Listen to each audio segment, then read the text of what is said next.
Frankie and Ellie Get Lost is the 6th episode of Season 2, but the 8th aired.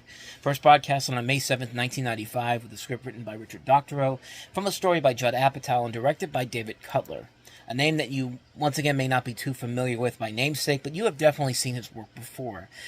He's done a ton of animation overall, a lot of stuff for Disney, Oliver and Company, The Little Mermaid, Rescuers Down Under, Nightmare Before Christmas, even up to Pixar films with Up, as well as Fantasia 2000, but he's also done a lot of TV shows, Bill and Ted's Excellent Adventures. He's done a ton of stuff for Nickelodeon, Cartoon Network, Disney Channel, you name it. I mean, he's done a ton of stuff that you may be very familiar with, but you probably don't know his name in general. But so in this episode, Franklin and Eleanor are presumed dead after their plane crashes on an island they're going to as part of their wedding anniversary gift from Jay. And while this happens, Jay's using the money left to him in their will to make New York City a better place, while you have Margo desperately trying to seek and find them. Like she's working day and night trying to make sure that she can find a way to find them. Meanwhile, Jay and Alice and everybody and Marty and Penny, they're trying to make New York City a better place. And it's another really good episode. Two very well done plots. It's about time that Jay's parents actually do get an episode to themselves for once. They get the spotlight to shine in this, and they have a really good storyline with just one hilarious joke after another. It just right from the get go, when they're on their way to the airport, and Franklin's driving because you think he's trying to get to the airport before the plane takes off, and Eleanor's just like, Franklin, slow down, and he's just like, are you mad? Can't you see the danger we're in?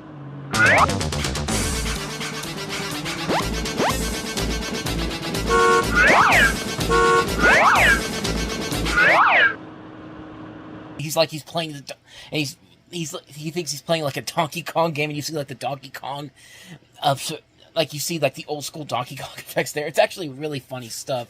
There's a great running plot gag with this penguin that flies the plane, he's just like, wait a minute, penguins can't fly, and he's been drinking too. A penguin? And he's been drinking? Wait a minute.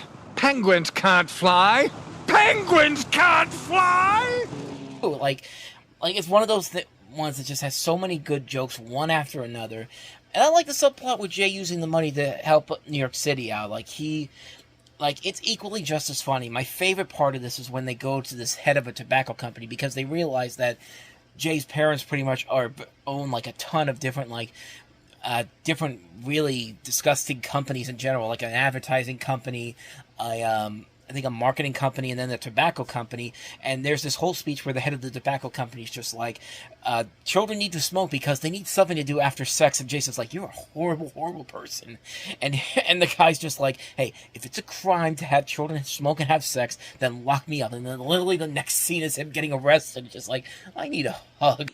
That's it. I'm shutting this place down. But Mr. Sherman, think of the children. If they don't have cigarettes, what'll they do after they have sex? You're a bad man. Hey, if it's a crime to encourage children to smoke and have sex, then lock me up. I need a hug. Which, judging by where he's going to get a lot of hugs. Maybe not in the places he wants to get it, but it's really one of the most hilarious bits they've done on the show, and I love that payoff at the end. It's just so damn good. In fact, the whole payoff with the idea of cleaning up New York City has a great payoff at the end too, because they do, they complete the mission, they clean up all of New York City, and the mayor's just like, Jay, we're honoring you with a ticket tape parade. And then as soon as that happens, they just throw trash all over New York City again. It's like nothing changed whatsoever. I mean, it's really funny stuff. This might very well be the funniest episode the show has done. It's really the episode where just everything works so well. The jokes, the writing, the animation. It allows a lot of these jokes to work as well as they do here. It really is one of the show's best episodes. It's very much up there with one of the overall best episodes of the show. Maybe not the best overall, because the next episode that we'll talk about is without a doubt the single best episode of the show they've done.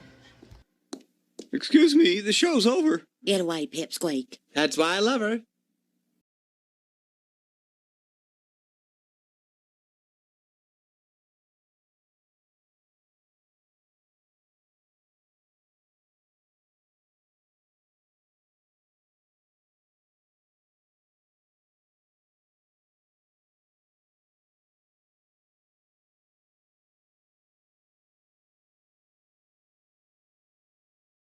And I think for the most part, the episode does a pretty good job of playing it out fairly well.